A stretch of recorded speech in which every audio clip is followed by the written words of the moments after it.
ఊరికే ఉండక అలజడి రేపారు. ఊరుకున్నా మాటి మాటికి విసిగించారు. మౌనంగా ఉన్నా నా జోలికొస్తే వదులుతానేమో.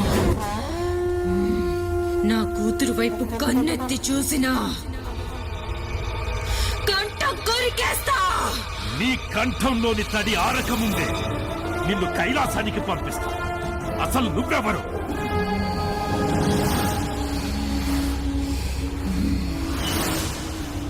తెలుసుకోవాలనుందా?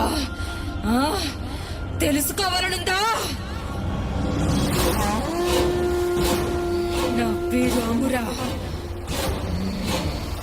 దీని శరీరంలో ఉండి నా కూతుర్ని కంటికి రెప్పలా కాపాడుకుంటున్నా. ఎప్పుడూ తెలివిగా నిన్ను బూడిద చేశా, కానీ ఆ ముసలి నక్క మళ్ళీ నా చేతిలో నిన్ను చావు మరి పుట్టించాడు. నా జోలికొచ్చినా, నా కూతురి జోలికొచ్చినా నరకం చూపిస్తా. నరకాన్ని నాలుగింతలు నేను